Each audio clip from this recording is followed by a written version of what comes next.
Hi, my name is Cameron Carlson with AnimeLocation.tv. I'm here at Matsuricon 2023 with my good pal, Mr. John Hoelscher, for a very special After Dark Thursday Night Interview. How you doing?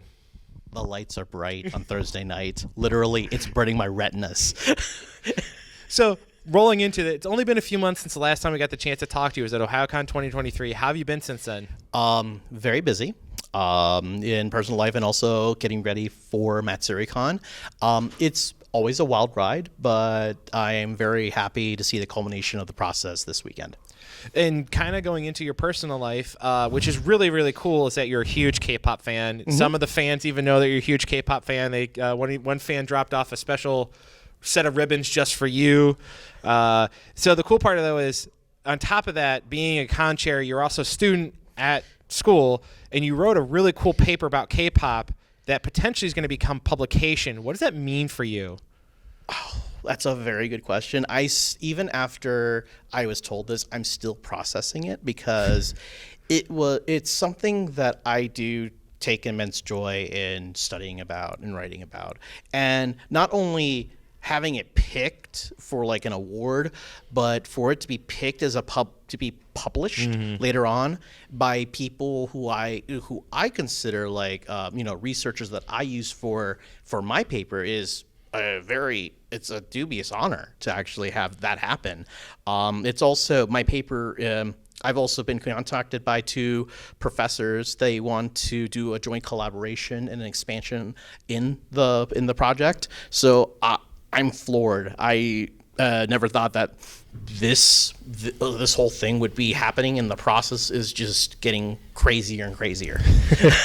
Cool. So talking about K-pop again, the cool part is that you are very good friends and help with Otakon with their Asian American vocals and singing. Yeah. How did it go this year for you at Otakon? Well, to be honest, I actually was less involved with that. I was involved in the initial process of talking with one of the K-pop guests. I went to Korea with the team to actually talk with Just B, who was the boy band who was at Otakon this year, and that was a very fun time. Got to talk with the CEO and some of the other people to bring them out to the U.S. My job this year at Otakon was the U.S., UK, and EU guest relations head, and I actually got to bring out several British voice actors from Final Fantasy XIV who were lovely, and everyone then started talking about Matsuricon, and they started, when can we come to Matsuricon? They're still bugging me, like, when can I come to Matsuricon? So we may have British voice actors at Matsuricon in the future. Well, I mean, we always love a British accent. It just goes pretty far in terms of soothing people. Yes. So again, Matsuricon is very important to you. Yes. Charity is extremely important to you. So Very what much. can fans expect for charity this year here at Matsuricon? I think we did an overhaul for our charity event this year, so I'm hoping that people will actually turn out in the charity area, and especially at the end of the con when we actually do our normal auction. We have special one-of-a-kind items that we will be auctioning off in the name of charity. All proceeds again will go to Pelotonia at the OSU James Cancer Research Hospital.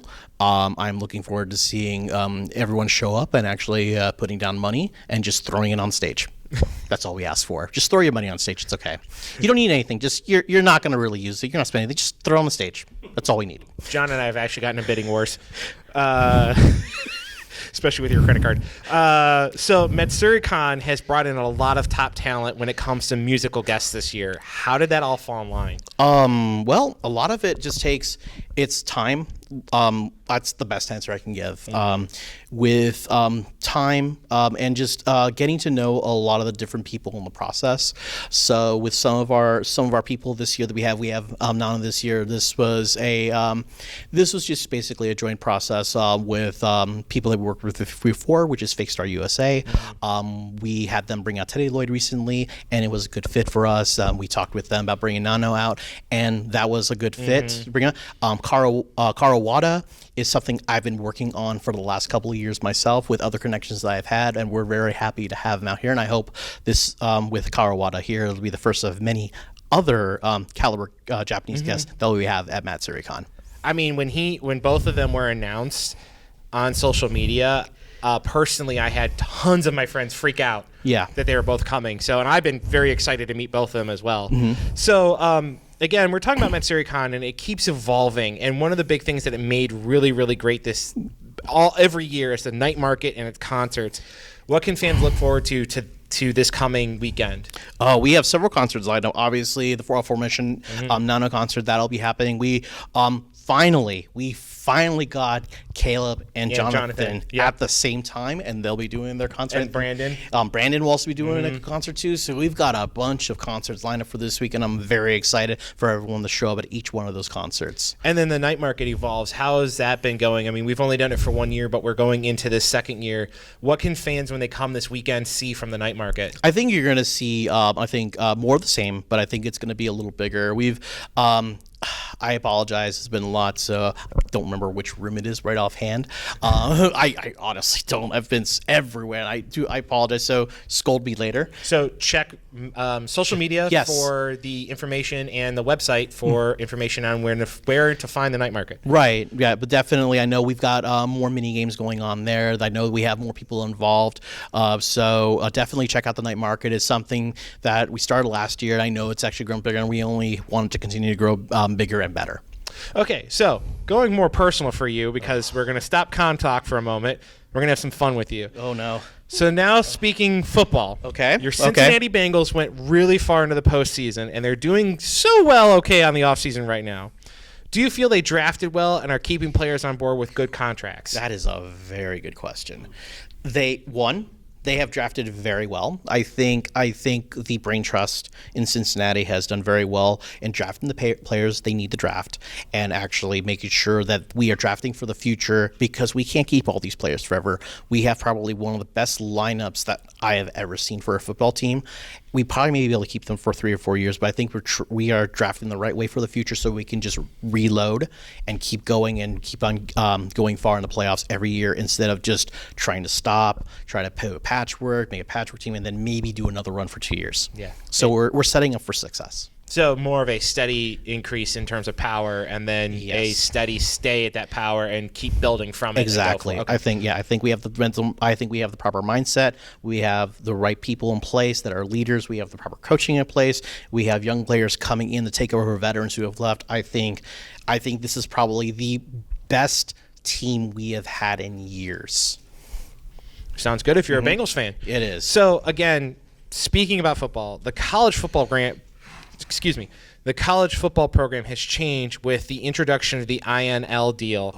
How do you feel the NFL will change to retain young players? Because, I mean, you look at some young players that are at very good caliber that are getting very large contracts very early on in their lives.